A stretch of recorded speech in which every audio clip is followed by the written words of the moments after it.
Hi everyone. Let's talk about a very interesting topic today. Do you know how bags made in China suddenly and magically become bags made in Italy? Well, there is a plot twist, and trust me, it's no less dramatic than a Bollywood movie. So here's what happens. A luxury brand gets its bags mass produced in China. That means the leather, of all leather, the stitching, the embroidery, the base structure, everything is done in Chinese factories. These units are efficient, cost effective, and they churn out lakhs of units in no time. Now, instead of finishing the entire bag there, they leave out a small step, like not attaching the zip, the buckle, or the strap. Sometimes even the inner lining is left open. The semi-finished bags are then bulk shipped to Italy.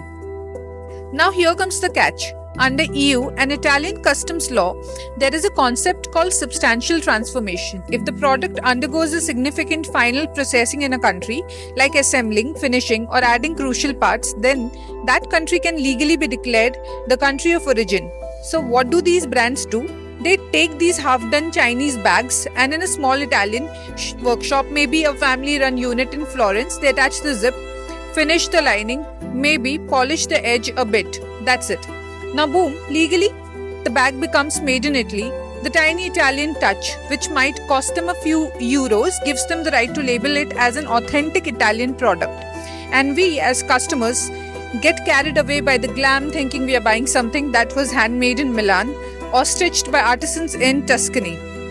But in reality, 90% of the bag's journey, raw material, labor, craftsmanship, all happened in China. It's only that last 10%, like putting the cherry on top of a cake, that happened in Italy. This is how a rupees 5,000 bag turns into a rupees 1 lakh bag. It's not just manufacturing, it's marketing, magic plus legal loophole. So the next time you see made in Italy, ask, was it truly born there or just baptized? And if you want to know more about these behind the scenes reality without the legal mumbo jumbo, please follow me. Let's keep it real.